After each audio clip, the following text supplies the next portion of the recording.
मित्रों नमस्कार। मैं ना सुनांजलि कथा कहानी और उपन्यास के इस अंक के साथ पुनः उपस्थित हूँ।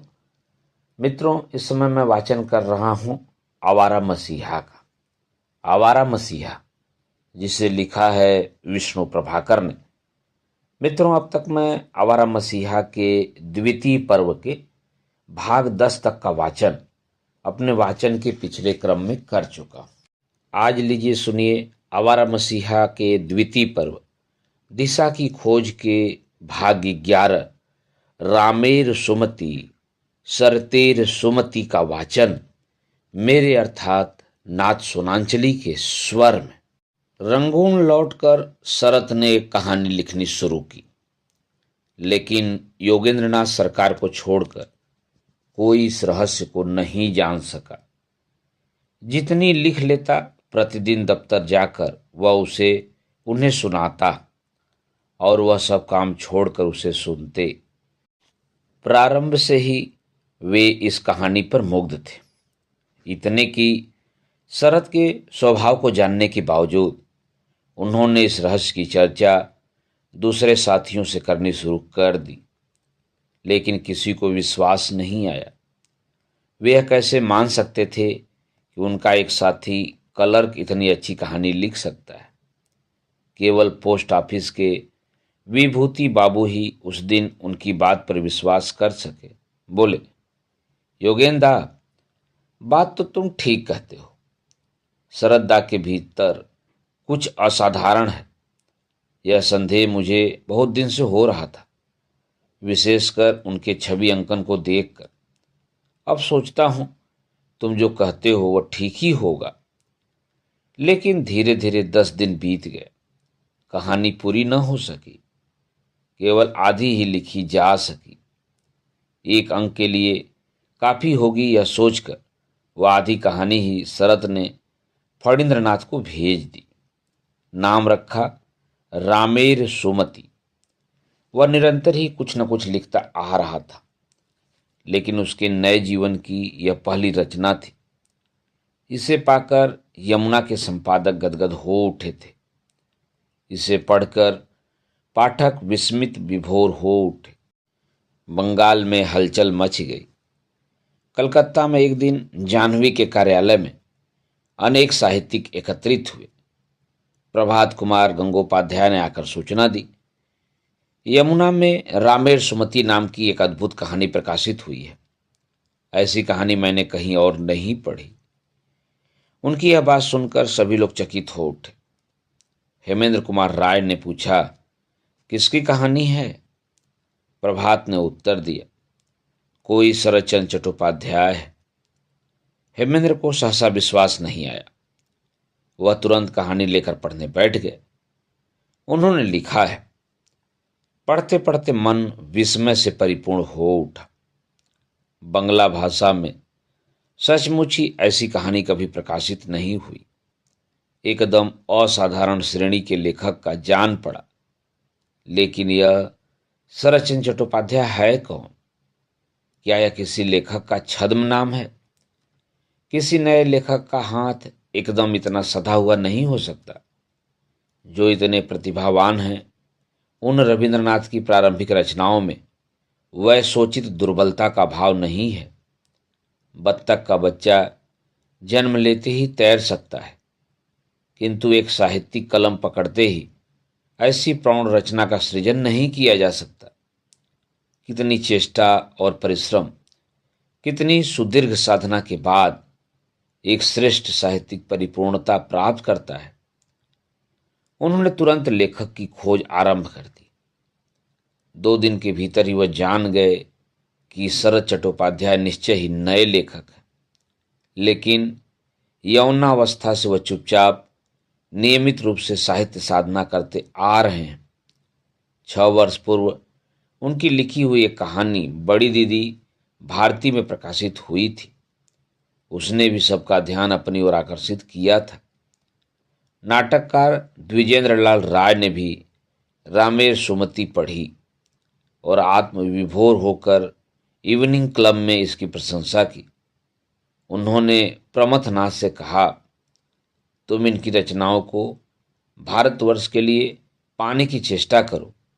ये भविष्य में बंगाल साहित्य में नए युग का सूत्रपात करेंगे। सचमुच शरतचंद्र की कहानी ने उस समय के सुप्रसिद्ध कथाकार प्रभात कुमार मुखोपाध्याय को बहुत पीछे छोड़ दिया। दुर्दांत राम को घर के भीतर बंद करके नारायणी को एक पर एक बेत मारते और राम को भागते भागते रोते देखकर राय महोदय इतने प्रभावित हुए कि कह उठे, एकदम फर्स्ट क्लास भाषा है प्रमथ, इस आदमी से मिलने की इच्छा होती है। वह नाटककार थे, इस कारण कहानी के नाटकी रस ने उनके मन को अभिभूत कर दिया, इतना कि उन्होंने लड़की माया को बुलाकर पूछा, रामेर सुमति कैसी लगी? माया बेचारी लड़की ही थी, बोली, बहुत अच्छी है पिताजी। राय महोदय हंसकर बोले, बहुत अच्छी क्या री, कह चमत्कार है। राय महोदय के पुत्र दिलीप कुमार भी इस कहानी से बहुत प्रभावित हुए। कुछ दिन पूर्व ही वह प्रमथनाथ से प्रभात और शरत को लेकर वाद विवाद कर चुके थे। वह प्रभात के प्रशंसक थे और प्रमथ शरत के, लेकिन दिलीप कुमार ने रामेर सुमति पढ़ी तो प्रभात बाबू को बिल्कुल ही भूल गए। पढ़ते पढ़ते आंखों के जल में शब्द डूब जाते। ऐसी कहानी तो कभी नहीं पढ़ी। न है तरुण तरुणी का उच्छ्वास, न पुलिस कारिंदे का गर्जन तर्जन, है बस मातृस्वरूपा भाभी का स्नेह और दुर्दांत बच्चे का कुरुक्षेत्र कांड। प्रमथ ने पूछा, क्यों, कैसी लगी शरत की रामेर सुमति? प्रभात बाबू से कुछ कम है? दिलीप ने पुलकित होकर पूछा। वे बर्मा में कैसे रहते हैं? प्रमथ ने उत्तर दिया, वह एक ही पागल है, नहीं तो इस तरह दुर्गति होती। बर्मा तो भेड़ बकरियों का बाड़ा है। दुख की बात क्या कहूं, वह रंगून में है। दिलीप बोले, क्या कहते हैं? सुना है रंगून तो प्रकांड नगर है, कलकत्ता से भी बड़ा। बड़ा होने से क्या बाड़ा नहीं होता? सुंदरवन भी तो कलकत्ता से बड़ा है, उससे क्या वह ईडन गार्डन हो जाएगा? वह नहीं हो सकता। किंतु रंगून पर आप इतना क्रुद्ध क्यों हैं?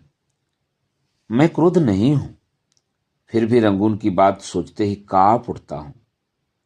वहां लोग नाप्पी, नाप्पी अर्थात एक प्रकार की सड़ी हुई मछली, वहां लोग नाप्पी खाते हैं। उसकी दुर्गंध से भूत भी भाग जाए। फिर वह तो उस किष्किंधा में रहकर पढ़ता ही रहता है। मैं उसे लिखता हूं, ओरे नाड़ा। मित्रों, ओरे नाड़ा भी शरत के पुकारने का एक नाम है। ओरे नाड़ा, इतनी किताबें पढ़ने से क्या होगा? तो कलम पकड़, कलम। लेकिन क्या वह सुनता है? आजकल उस पर एक और भूत सवार हुआ है, वह चित्र बनाता है। चित्र बनाते हैं? क्या कहते हो? कहूंगा क्या, मति भ्रष्ट है। कहता हूं कलकत्ता आ जा, पर वह तो उत्तर ही नहीं देता। इन बातों का कोई अंत नहीं था। उस दिन बंगाल को पता लगा कि शरतचंद्र चट्टोपाध्याय नाम के एक असाधारण प्रतिभाशाली कथाशिल्पी का जन्म हो चुका है और अतीत के दिए बुझ गए हैं। यमुना की ग्राहक संख्या बहुत तेजी से बढ़ने लगी। अनेक पत्र पत्रिकाओं के संपादक आग्रहपूर्वक शरत बाबू को कहानियां भेजने के लिए पत्र लिखने लगे। चरित्रहीन छापने से जिन्होंने इनकार कर दिया था, उन पर समाजपति का पत्र भी आया। उस समय साहित्यिक क्षेत्र में उनकी दुदुम्भी बोलती थी। जिस लेखक पर उनकी कृपा हो जाती, वह मानो तर जाता। उन जैसे प्रतापी पुरुष ने रचना भेजने का अनुरोध करते हुए जिस प्रकार विनयपूर्वक शरतचंद्र को पत्र लिखा, उससे उनके मित्र अवाक रह गए। लेकिन शरत नितांत निसंग बना रहा। कम से कम प्रगट में किसी प्रकार की कोई उत्तेजना उसने नहीं दिखाई। एक मित्र को उसने लिखा, मेरा स्वास्थ्य ठीक नहीं है। इसके अलावा किस्से कहानियां लिखने की प्रवृत्ति नहीं होती। मुसीबत में पड़कर मुझे कहानियां लिखनी पड़ती हैं, फिर भी लिखूंगा। इस बीच कहानी भेजने के बहुत से अनुरोध आए, लेकिन मैं निरुपाय हूँ। इतनी कहानियां लिखने बैठूं तो मेरा पढ़ना बंद हो जाए। मैं प्रतिदिन 2 घंटे से अधिक नहीं लिखता, 10-12 घंटे पढ़ता हूं। लेकिन इस अहंकार के बावजूद लिखना आरंभ हो चुका था। अंतर में सोई इच्छा फिर जाग उठी थी। इसीलिए स्वास्थ्य खराब होने पर भी वह बराबर लिखता रहा। यमुना से जैसे उसे मोह हो गया था। उसने फणींद्रनाथ को लिखा, यद्यपि कहानी लिखने का अभ्यास कम हो गया है, लेकिन आशा है कि 2-1 माह में ठीक हो जाएगा। प्रतिमास एक छोटी कहानी अर्थात 10-12 पन्ने की और प्रबंध भेजूंगा। कहानी अवश्य भेजूंगा क्योंकि आजकल इसका विशेष आदर है। फिर लिखा, 3 नामों से रचनाएं भेजूंगा। समालोचना प्रबंध आदि को अनिला देवी के नाम से, छोटी कहानियां शरतचंद्र चट्टोपाध्याय के नाम से और बड़ी कहानियां अनुपमा देवी के नाम से। यह प्रस्ताव उसने इसलिए किया था कि यदि सब रचनाएं एक ही नाम से प्रकाशित होंगी तो पाठक सोचेंगे कि इस व्यक्ति को छोड़ उनके पास कोई और लेखक नहीं है। उसकी इस अप्रत्याशित लोकप्रियता का एक और परिणाम यह हुआ कि बचपन की उसकी रचनाएं जो उसके मित्रों के पास पड़ी हुई थीं, उन्हें निकाल निकाल कर अब वे लोग इधर उधर प्रकाशित करने लगे। बोझा के बाद बाल स्मृति, हरिचरण, काशीनाथ, अनुपमा का प्रेम, चंद्रनाथ, प्रकाश और छाया एक 1.25 वर्ष के भीतर ही साहित्य और यमुना में प्रकाशित हो गई। लेकिन उसे अच्छा नहीं लगा। वह नहीं चाहता था कि उसकी ये रचनाएं अप्रकाशित हों। वह मानता था कि वे अपरिपक्व अवस्था की रचनाएं हैं। भावना की अतिशय मुलामियत और नवयुवक कोचित अतिरंजना का उसमें प्राधान्य है। बार बार पत्रों द्वारा वह अपना क्रोध और व्यथा प्रकट करने लगा। तुमने समाजपत को काशीनाथ देकर अच्छा काम नहीं किया। वह बोझा का जोड़ीदार है। बचपन में अभ्यास के लिए लिखी गई कहानी है। छपवाना तो दूर रहा, लोगों को दिखाना भी उचित नहीं। मेरी हार्दिक इच्छा है कि वह न छपे और मेरे नाम को मिट्टी में न मिलाया जाए। इस बार साहित्य ने मेरे नाम से न जाने क्या क्या कूड़ा करकट छापा है। क्या वह मेरा लिखा हुआ है? मुझे तनिक भी याद नहीं, और अगर है भी तो उसे छापा क्यों? आदमी बचपन में बहुत कुछ लिखता है, तो क्या उसे प्रकाशित करना चाहिए? वह छाप कर मानो मुझे लज्जित कर दिया है। देवदास अच्छा नहीं है, अच्छा नहीं है। सुरेन आदि मेरी सब रचनाओं की बड़ी तारीफ करते हैं। उनके अच्छा कहने का मूल्य मेरे लिए नहीं है। उसे छापा जाए यह भी मेरी इच्छा नहीं है। देवदास मत लो, लेने की चेष्टा मत करो। यह निराशा की अवस्था में लिखा हुआ ही नहीं है। मुझे उस पर लज्जा भी आती है। वह अनैतिक है। उसमें वेश्या के चरित्र तो हैं ही, वह छोड़कर और क्या क्या है यह बताने को भी जी नहीं करता। मुझे अपनी पुरानी रचनाओं को प्रकाशित कराने के संबंध में विशेष आपत्ति है। आषाढ़ की यमुना में आलो की छाया नामक एक अधूरी अल्प प्रकाशित हुई है। क्या वह मेरी ही लिखी हुई है? हो न हो मेरे बचपन की लेखन शैली का अनुकरण करके किसी और ने लिखा है। उसमें अब रविंद्रनाथ जैसा लिखने का विश्वास पैदा हो गया था। इसलिए वह चाहता था कि उसकी बचपन की रचनाओं को यदि प्रकाशित करना ही है तो एक बार फिर से देख लेना आवश्यक है। इस दृष्टि से काशीनाथ जब पुस्तकाकार छपा तो उसमें उसने काफ़ी संशोधन किए। पत्रिका में छपते समय इस रचना का अंत काशीनाथ की हत्या और कमला की आत्महत्या से होती है, परंतु पुस्तक के रूप में आने पर वह कथा सुखांत हो गई। जब वह साहित्य में प्रकाशित हुआ था तब एक युवक हरिकृष्ण मुखोपाध्याय उससे मिलने आया था।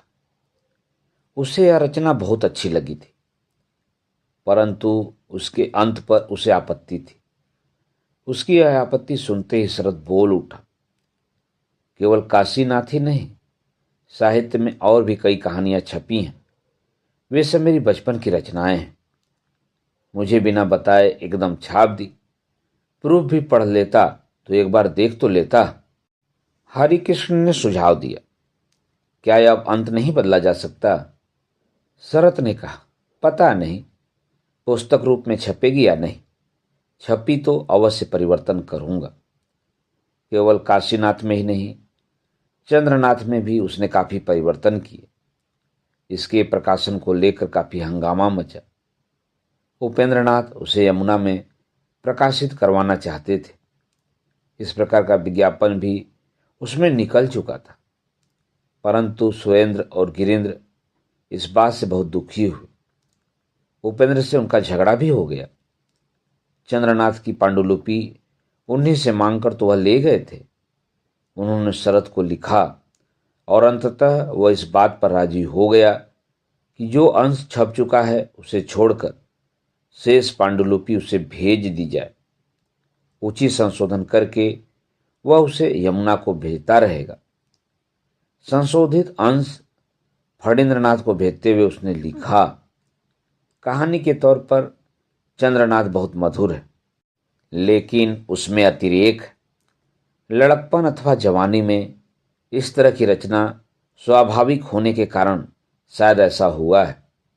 अब जब हाथ में आ गया है तो उसे अच्छा उपन्यास बना डालना ही उचित है। कम से कम दूना बढ़ जाना संभव है। इस कहानी की विशेषता यह है कि किसी प्रकार की अनैतिकता से इसका संबंध नहीं है। सभी पढ़ लेंगे। जिस व्यक्ति पर अनैतिकता का दोष लगाया गया है और जिसने नैतिकता को नए अर्थ देने की चेष्टा की, उसी के मस्तिष्क को अब स्वयं यह प्रश्न झकझोरने लगा। दिशाहीन प्रारंभिक भावुकता तथा आवेशपूर्ण उग्रता जैसे अब संयत रूप लेने लगी थी। इसलिए नई रचनाएं लिखने में वह बहुत परिश्रम करता था। जब तक सही अर्थ देने वाला मनचाहा शब्द न मिल जाता, उसे काटता ही रहता। मन के सुर के संग शब्द का सुर मिल जाता है कि नहीं, इसका उसे बहुत ध्यान रहता। मिलने पर ही शांति मिलती। इसलिए कभी कभी पांडुलिपि इतना कट जाती कि कोई दूसरा पढ़ भी नहीं पाता। उस दिन एक पांडुलिपि अपने प्रिय मित्र और सहकर्मी कुमुदिनी कांत को देते हुए उसने कहा, यह देख कितना काटा है, काटने की और जगह नहीं है। चेष्टा करने पर भी तुम पढ़ नहीं पाओगे। मित्रों, अभी आप सुन रहे थे आवारा मसीहा के द्वितीय पर्व दिशा की खोज के भाग 11 रामेर सुमति सरतिर सुमति का वाचन मेरे अर्थात नासुनांजलि के स्वर में। मित्रों, अब लीजिए सुनिए आवारा मसीहा के द्वितीय पर्व दिशा की खोज के भाग 12 सृजन का आवेग का वाचन मेरे अर्थात नाथ सोनांचली के स्वर में। रामेर सुमति के बाद उसने अब पथ निर्देश लिखना शुरू किया। पहले की तरह प्रतिदिन जितना लिखता जाता उतना ही दफ्तर में जाकर योगेंद्र नाथ को पढ़ने के लिए दे देता। यह काम प्रायः दा ठाकुर की चाय की दुकान पर होता था। टिफिन के समय सभी लोग वहां चाय पीने जाते थे। कभी कभी बातचीत इतनी लंबी हो जाती थी कि टिफिन का समय बीत जाता। देर से आने पर सिंघल देशवासी वृद्ध सुपरिटेंडेंट किंचित मुस्कुराते और कहते, अच्छा तो आप दोनों फिर देर से आए। दोनों लज्जा से गड़ जाते। 2-3 दिन तक भले आदमी की तरह समय पर लौटते उसके बाद फिर देर होने लगती, लेकिन दफ्तर में भले ही देर हो जाती, राम की सुमति के साथ साथ शरद की सुमति भी अब लौट आई थी। नई कहानी, पथ निर्देश उसकी दृष्टि से रामेर सुमति से भी अच्छी थी, लेकिन योगेंद्रनाथ के विचार में उसका अंत ठीक नहीं था। राधा कृष्ण के विशुद्ध प्रेम का उल्लेख करते हुए उन्होंने कहा, शरदा, आप कहते हैं कि आप वैष्णव हैं। सोचता हूं वृंदावन के उन चीर किशोर किशोरियों की प्रेम की लीला की बात, जहां इंद्रियों का कोई संपर्क ही नहीं। आप में जैसी कहानी लिखने की क्षमता है, उसे लगता है कि आप बहुत अच्छी तरह उस भाव का चित्रण कर सकते हैं। शरत ने उत्तर दिया, तुम लोगों की जैसी रुचि है उससे तो कहानी और उपन्यास नहीं लिखे जा सकते। सब कुछ को तो तुम धर्म, मर्म और कर्म की दृष्टि से देखते हो। सरकार बोले, आप लेखक हैं और मैं पाठक हूं, हमें भी तो अच्छी लगनी चाहिए। गंभीर होकर शरत ने उत्तर दिया, हाँ लगना तो चाहिए, पर लेखक में भी विचार करने की अपनी क्षमता होती है। अनेक लोग अनेक तरह की उल्टी सीधी बातें कहना चाहते हैं। 5 जनों के मुंह से मतामत लेकर क्या काम हो सकता है? दुनिया ऐसे नहीं चलती। बात कुछ अधिक तेज हो गई थी। योगेंद्र ने तुरंत जवाब नहीं दिया। कुछ देर बाद कहा, यह बात ठीक है सरदा, लेकिन यह बात और भी ठीक है कि किसी से पूछा जाए तो वह अपनी पसंद का जवाब देगा, बशर्ते कि वह एकदम खुशामदी न हो। शरत मन ही मन तिलमिला आया। फिर भी यथासंभव गंभीर रहने की चेष्टा करते हुए उसने कहा, तो बताओ तुम क्या करने पर खुश होगे? योगेंद्र ने उत्तर दिया, वह तो मैं बता चुका हूं सरदा, अब आपकी खुशी है, मुझे और कुछ नहीं कहना है। अच्छा देखता हूं कुछ कर सका तो। और शरत ने उस प्रसंग को वहीं समाप्त कर दिया। योगेंद्र समझ गए कि वह नाराज है। पास आकर बोले, शरदा, आप जिस तरह इस कहानी के अंत को मुझसे कहकर हल्के मन के हो गए, उसी प्रकार मैंने भी अपने मन की बात कही थी। इससे यदि सचमुच अन्याय हुआ है तो मैं उस बात को वापस लेता हूं। आप अपने विचार में जो ठीक समझते हैं वही क्यों नहीं करते? शरत ने कहा, ना रे सरकार, कुछ अन्याय नहीं हुआ। सोचता हूं तुम्हारी बात खराब नहीं है। अच्छा देखा जाएगा, क्या कर सकता हूं? निश्चय ही कर सकोगे, निश्चय ही कर सकोगे। नहीं कर सका तो इसमें मेरा अपराध नहीं होगा। अच्छा, यही बात ठीक है, अपराध तो मेरा ही है श्रद्धा। सरकार ने लिखा, जिस दिन पूरी कहानी फिर से पढ़ने का अवकाश पाया तो लगा कि किसी ऐन्द्रजालिक स्पर्श की कहानी का अंत इस प्रकार परिवर्तित हो गया है और संपूर्ण कहानी इस प्रकार से संपन्न हो गई है कि यही कहा जा सकता है, अनुपम। पथ निर्देश एक प्रेम कहानी है। हेम नलिनी और उसकी माता गुणेंद्र के आश्रम में आकर रहती है। यही हेम और गुणेंद्र में प्रेम होता है। दोनों एक दूसरे को हृदय में चाहने लगते हैं, परंतु गुणेंद्र ब्रह्म समाजी है। इस कारण हेम की मां उसकी इच्छा के विरुद्ध उसका विवाह अन्यंत्र कर देती है। दुर्भाग्य से एक ही वर्ष के भीतर वह विधवा होकर फिर वहीं लौट आती है। मां की व्यथा का पार नहीं। उसी व्यथा में वह अपनी गलती पहचानती है और मृत्युशैया पर यह इच्छा प्रकट करती है कि गुणेंद्र हेम से पुनर्विवाह करके सुखी हो। लेकिन न तो वह लड़की से कुछ कह पाती है और न गुणेंद्र ही उसकी मृत्यु के बाद ऐसा कहने का साहस बटोर पाता है। इसी प्रकार उनके प्रेम और संकोच के बीच में एक अंतर्युद्ध चलता रहता है और अंत में वे दोनों वास्तविक प्रेम को महिमान्वित करने के लिए काशीवास करने चले जाते हैं। प्रारंभ में इस कहानी का अंत हेम और गुणेंद्र के मिलन में हुआ था। उसी का योगेंद्र नाथ ने विरोध किया था। काफी अंतर्मंथन के बाद अंत में शरत ने योगेंद्र का सुझाव स्वीकार कर लिया। इसलिए जब गुणेंद्र काशी चलने का प्रस्ताव रखता है तो रोती हुई हेम कहती है, चलो, पर क्या यह तुम्हारी अंतिम आज्ञा है? इसे मैं सह सकूंगी? गुणेंद्र ने कहा, जरूर सह सकोगी, जब तुम यह समझोगी कि प्रेम को महिमान्वित करने के लिए विच्छेद ने सिर्फ तुम जैसी अतुल ऐश्वर्यशालिनी के द्वार पर ही आकर हमेशा हाथ पसारे हैं। वह अल्प प्राण क्षुद्र प्रेम की झोपड़ी में अवज्ञा से नहीं गया है। तब तुम सह सकोगी जब समझोगी कि अतृप्त वासना ही महत प्रेम की प्राण है। इसी के द्वारा ही वह अमृत प्राप्त करके युग युग में कितने काव्य, कितनी मिठास, कितने अमूल्य आंसू संचित करके रख जाता है। जब तुम इस बात को निसंशय अनुभव कर सकोगी कि क्यों राधा का शतवर्ष व्यापी विरह वैष्णव का प्राण है, तब तुम सह सकोगी। हेम, उठकर बैठो, चलो आज ही हम काशी चलें। जो थोड़े दिन बाकी हैं उन दिनों की अंतिम सेवा तुम्हारे भगवान के आशीर्वाद से अक्षय होकर तुम्हें जीवन भर सुमार्ग में शांति से रखेगी। यह अंत योगेंद्र को ही अच्छा लगा हो, यह बात नहीं। सौरेंद्र मोहन ने भी इसकी प्रशंसा की, और जब शरत ने योगेंद्र को यह बात बताई तो गदगद होकर उसने कहा, देखा ना, जो मैंने कहा था वह ठीक निकला। शरत ने उत्तर दिया, हाँ सरकार, तुमने ठीक कहा था।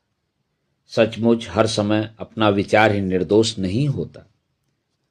एक दिन सौरेंद्र के कहने पर शरत ने बड़ी दीदी के अंत की 2 पंक्तियां काट दी थी। हरिकृष्ण के कहने पर काशीनाथ का अंत बदल दिया था। अब भी योगेंद्र के कहने पर पथ निर्देश का अंत दूसरे रूप में कर दिया। दूसरों के विचार उसे अंतर्मंथन की प्रेरणा देते थे, और उनके स्वीकार या अस्वीकार को वह झूठी प्रतिष्ठा का प्रश्न नहीं बनाता था। अब्राहम लिंकन ने राष्ट्रपति पद से दिए गए अपने प्रथम भाषण के अंत में अपने मित्र सेवार्ड के सुझाव पर भावनात्मक अपील के कुछ शब्द जोड़ दिए थे। इन्हीं शब्दों को लोगों ने वर्षों तक याद रखा था। पथ निर्देश का यह वर्तमान अंत ही सरस साहित्य की मूल भावना के पास है। उसका प्रेम सदा मिलन के अभाव में संपूर्ण और व्यथा में मधुर हुआ है। सूरदास की राधिका की तरह, मेरे नैना विरह की बेली बई, सींचता निर्नयन के सजनी मूल पाताल गई। स्वयं उसे यह कहानी रामेर सुमति से अच्छी लगी थी, लेकिन ऐसे लोग भी कम नहीं थे और आज भी नहीं हैं जो यह मानते थे कि हिंदू समाज के विधि निषेधों द्वारा विसर्पित और विफल प्रेम की गहरी वेदना के बावजूद चरित्र चित्रण की दृष्टि से यह कथा रामेर सुमति के सामने फीकी पड़ जाती है।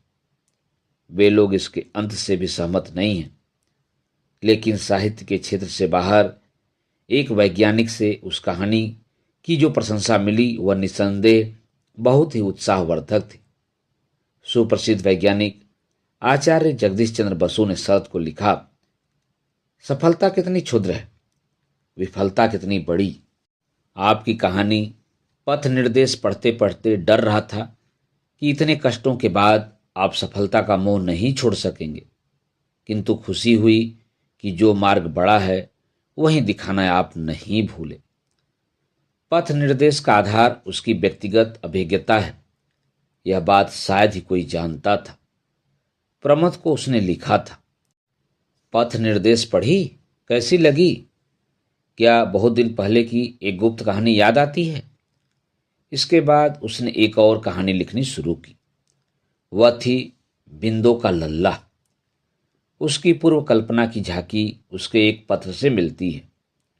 राम की सुमति के समान प्रेम रहित बंगाली घर की कथा, जिससे मनुष्य को शिक्षा मिले, ऐसी एक माला लिखने का निश्चय किया है।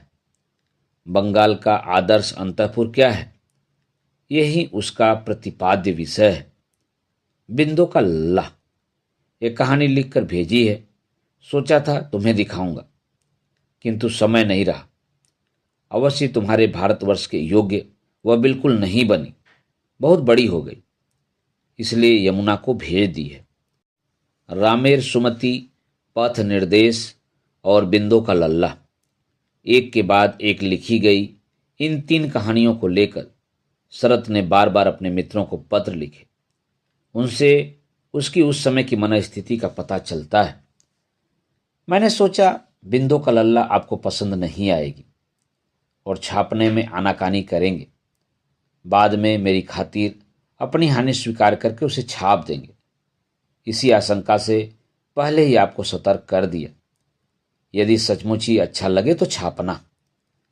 परिश्रम, रुचि और कला सभी दृष्टियों से पथ निर्देश के सामने राम की सुमति का पद नीचा है, बहुत नीचा है। मैंने एक पारिवारिक कहानी लिखने का निश्चय करके नमूने के तौर पर राम की सुमति लिखी। इसी प्रकार हिंदू परिवार में जितने तरह के संबंध हैं, उन सबके संबंध में एक एक कहानी लिखकर पुस्तक पूरी करूंगा, लेकिन वह केवल स्त्रियों के लिए ही होगी। बिंदु का लल्ला पढ़कर देखी। वह प्रेम कहानी नहीं है, एकदम बंगाली घर की कहानी है। इसमें चरित्र है और उसका निर्वाह करने के लिए ही कुछ बढ़ गई है। कहानी समाप्त करके यदि पाठकों के मन में यह नहीं होता कि यह कितनी सुंदर है, तब वह कहानी क्या। राम की सुमति, पथ निर्देश, बिंदु का लल्ला सभी इसी साँचे में ढली हैं। अच्छा, बिंदु का लल्ला पढ़कर यदि तुम मेरे मन में यह साहस पैदा कर सकी कि अगर वह तुम्हारे भारतवर्ष में भेजी जाती तो छप जाती, तो कोशिश करूंगा, यह वचन देता हूं। जो स्वयं कहानियां लिखते हैं वे अच्छी तरह जानते हैं कि यदि राम की सुमति आसानी से लिखी जा सकती है तो पथ निर्देश लिखने में अधिक साहस की आवश्यकता होती है। शायद सब नहीं लिख सकते। अपनी समालोचना अपने आप कैसे की जा सकती है। फिर भी कलकत्ता और इस देश के लोगों के मत में दोनों कहानियां सुपरलेटिव डिग्री में एक्सीलेंट हैं। द्विज बाबू ने कहा है, आदर्श रूप है। उसकी रचना प्रक्रिया, उसकी मान्यताएं, उसका दोहरा व्यक्तित्व, साहित्य सृजन के पीछे निहित उद्देश्य, सभी कुछ इन पत्रों में है। इन कहानियों ने तत्कालीन बंगाल के प्रबुद्ध मानस को आलोकित कर दिया। इस बात को वह समझ गया था और इसीलिए उसके भीतर सोया हुआ अहम उसके हीन भाव पर हावी हो गया था। प्रमथ के इस पत्र जैसे न जाने कितने पत्र उसके पास आए थे। बिंदु का लल्ला पढ़कर उसने लिखा था, इससे अच्छी कहानी बंगला भाषा में निकली है, इसमें संदेह है। तुमने लिखा है यह अच्छी नहीं हुई है, क्या खराबी है मैं तो नहीं समझ पाता। भारतवर्ष को इसके प्रकाशित करने के गौरव से वंचित रखने के लिए ही यह छल तुमने किया है। मेरा विश्वास है भारतवर्ष को क्या कोई भी पत्र इससे कहीं खराब गल्प छाप कर धन्य हो सकता है। तुम तो कभी ठीक अर्थों में गृहस्थ नहीं रहे, सदा उदासीन रहे। फिर यह तीक्ष्ण अवलोकन दृष्टि, यह सूक्ष्म से सूक्ष्म विवरण कहाँ से आया। अवाक हूं, जो लिखा है सब जानता हूं, पर कैसा सजीव, जैसे अपने घर की घटना हो। महान टालस्टाय से उसकी साली तान्या ने कुछ इसी प्रकार पूछा था। मैं जानती हूं तुम जमींदारों, पिताओं, जनरलों और सिपाहियों का चित्रण करने में समर्थ हो, परंतु एक प्रेम पीड़ित युवती के दर्द और एक माँ की भावनाओं को कैसे शब्द दे सकते हो, मैं नहीं समझ पाती। वह बेचारी नहीं जानती थी कि वह तान्या के प्रेम की व्यथा का हर क्षण साक्षी रहा है और स्वयं अपनी पत्नी में उसने नारी को एक पत्नी और एक माँ के रूप में पाया है। शरद भी न जाने ऐसी कितनी ही व्यथाओं का साक्षी रहा, कितने ही परिवारों के सुख दुख का भागी बना। प्रथम प्रेम की विफलता की कसक को मन में सहेजे उसने शांति को पत्नी के रूप में पाया और खोया, और फिर जीवन संगनी हिरणमयी की प्रेमिल छाया में उस आवारा और पात्र व्यक्ति के जीवन के नए अर्थ खोजे। परंतु वह अपने को छिपाने की कला में इतना कुशल था कि लोग अंत तक उसे अविवाहित ही मानते रहे। बहुत वर्षों बाद हिंदी के सुप्रसिद्ध लेखक जैनेन्द्र कुमार ने मानवतान्या के स्वर में लिखा, वह व्यक्ति जिसने पहली पत्नी के रूप में नारी को नहीं पाया, प्रतिभा पाई, 62 वर्ष की वय पाई, स्नेह से लबालब भरी आत्मा पाई, फिर भी नारी को पत्नी नहीं पाया। ठीक उसी व्यक्ति ने हृदय को जितना स्पंदनशील और संपूर्ण भाव से चित्रित किया, वैसा क्या कोई गृहस्थ कर सका। इसी से इस वैरागी फिर भी संसारी प्राणी के प्रति उत्कंठा जिज्ञासा से भर आया। अनुभव सभी को होते हैं, पर उन्हें अनुभूति में रूपांतरित करने के सूक्ष्म पर्यवेक्षक दृष्टि के बिना कलाकार का जन्म नहीं होता। शरद के पास वह दृष्टि बचपन से थी। इन 3 कहानियों के अतिरिक्त उन्हीं दिनों उन्होंने एक लंबा निबंध नारी का मूल्य भी लिखा। चरित्रहीन की तरह एक लंबा प्रबंध नारी का इतिहास भी आग से जलकर भस्म हो गया था। उसी की स्मृति के आधार पर उसने इस निबंध की रचना की थी। धारावाहिक के रूप में ये यमुना में छपने लगा, लेकिन लेखक के रूप में इस पर उसने अपना नाम नहीं दिया। इसकी लेखिका हुई उसकी बड़ी बहन अनीला देवी। इसी नाम से वह कुछ नारी लेखिकाओं की पुस्तकों की समालोचना नारी का लेखा भी लिख चुका था। इनकी चर्चा करते हुए उसने योगेंद्र नाथ से कहा, अपनी दीदी की कहानी जान पड़ता है मैंने तुम्हें नहीं बताई। यह लेख उन्हीं के नाम से प्रकाशित होगा। वह बहुत अच्छी तरह लिखना पढ़ना जानती हैं, लेकिन घर गृहस्थी में फंसी हैं, ऐसी चर्चा करने का समय नहीं पाती।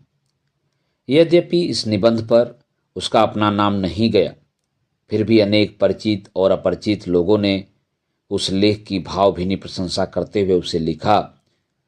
उसकी भाषा और शैली दोनों ही पाठक अब खूब परिचित हो गए थे। उसका विचार इस प्रकार के 12 मूल्य लिखने का था। नारी का मूल्य, धर्म का मूल्य, ईश्वर का मूल्य, नशे का मूल्य, झूठ का मूल्य, आत्मा का मूल्य, पुरुष का मूल्य, साहित्य का मूल्य, समाज का मूल्य, अधर्म का मूल्य, वेश्या का मूल्य और सत्य का मूल्य। कुछ दिन बाद सांख्य का मूल्य और वेदांत का मूल्य, 2 और मूल्य इस योजना के साथ जुड़ गए। योजनाएं बनाना वह खूब जानता था, लेकिन विरासत में मिली हुई अजगरी वृत्ति के कारण उन्हें कार्यान्वित करना उसने नहीं सीखा था। नाम प्रकट हो जाने का बहाना मिल जाने पर काम न करना और भी सरल हो गया। हुआ यह कि जब द्विजेंद्र लाल राय ने नारी का मूल्य को अमूल्य बताते हुए उसकी बड़ी प्रशंसा की, तो प्रमथनाथ अपने को रोक न सके। उन्होंने शरद का नाम प्रकट कर दिया। शायद उसी की ओर इशारा करते हुए शरद ने लिखा, सोचता हूं लोगों ने मेरा नाम कैसे जाना। शायद फड़ी के द्वारा, शायद तुम्हारे द्वारा। यह अनिष्ट हुआ। अब क्या करूं बताओ। इन मूल्यों में वेश्या का मूल्य और नशे का मूल्य सबसे अधिक रोचक होते। उन पर ही बंधु बांधवों की भीषण आपत्ति है। वे किसी भी तरह राजी नहीं हैं कि ये दोनों मैं दीदी के नाम से लिखूं। सोचता हूं evolution of idea of soul शुरू करूं, ठीक नारी का मूल्य के समान। फिर लिखा, कभी कभी इच्छा होती है कि हॉवर्ड स्पेंसर के पूरे समन्वयात्मक दर्शन की एक बंगला समालोचना नहीं, आलोचना, और यूरोप के अन्य दार्शनिक जो स्पेंसर के शत्रु मित्र हैं, उनकी रचनाओं पर एक बड़ा धारावाहिक निबंध लिखूं। हमारे देश की पत्रिकाओं में केवल अपने सांख्य और वेदांत, द्वैत और अद्वैत के अलावा और किसी तरह की आलोचना नहीं रहती। इससे यह बात एक बार फिर स्पष्ट हो जाती है कि वह खूब पढ़ता और सोचता था, लेकिन किसी भी कारण से ही 3 वर्ष बाद समाज धर्मेर मूल्य को छोड़कर वह और कोई मूल्य नहीं लिख पाया। कहानियां ही लिखता रहा। उनके लिए मित्रों का आग्रह तो था ही, आर्थिक आग्रह भी था। प्रकाशकों की राय थी कि निबंधों की अपेक्षा किसी तरह जोड़ जाड़ के 2-4 कहानियां लिख दी जाएं तो उनकी 1000 कापियां बिक जाएंगी। ये निबंध न लिख जाने का एक और कारण बने विभूति भूषण भट्ट। जहां अनेक लोगों ने नारी का मूल्य की प्रशंसा की, वहां विभूति भूषण ने उसकी उतनी ही निंदा की। उन्होंने सौरेंद्र मोहन को लिखा, मिसेस पंकरस्ट के आदर्श सामने रखना दुस्साहसिकता है। मैंने बूढ़ी निरुपमा देवी से इस स्त्री नामधारी उद्धत महापुरुष की अथवा स्त्रियों के स्वतत्व की रक्षा करने वाले डॉन क्विक्सोट की बातों का प्रतिवाद करने को कहा है। यह समाचार पाकर शरद बड़ा निरुत्साहित हुआ। उसने निश्चय किया कि वह इस प्रकार के निबंध नहीं लिखेगा। सौरेंद्र को इस बात की सूचना देते हुए उसने लिखा, पुंटू अर्थात विभूति भूषण भट्ट को लिख दिया है कि बूढ़ी इस संबंध में कुछ न लिखे। प्रतिवाद मैं सहन नहीं कर सकता, वह तो गाली गलौज करने जैसा है। यदि कुछ कहना है तो बातचीत में कहो, उससे सुविधा रहती है। दोनों पक्ष एक दूसरे को गलत नहीं समझते, शंका भी समाप्त हो जाती है। यद्यपि उसने अपने एक मित्र से कहा था, सब मेरे कथा शिल्प की प्रशंसा करते हैं, परंतु मैंने नारी का मूल्य प्रबंध अपनी कहानियों के कम दर्द के साथ नहीं लिखा। फिर भी नाना कारणों से मूल्य लिखने का निश्चय उसे यहीं समाप्त कर देना पड़ा। इसे साहित्य का दुर्भाग्य कहा जा सकता है। मित्रों, अभी आप सुन रहे थे आवारा मसीहा के द्वितीय पर्व दिशा की खोज के भाग 12 सृजन का आवेग का वाचन मेरे अर्थात नासुनांचली के स्वर में। मित्रों, आवारा मसीहा के शशांक को सुनने के लिए आप मेरे साथ कथा कहानी और उपन्यास के साथ जुड़े रहें। धन्यवाद। नमस्कार।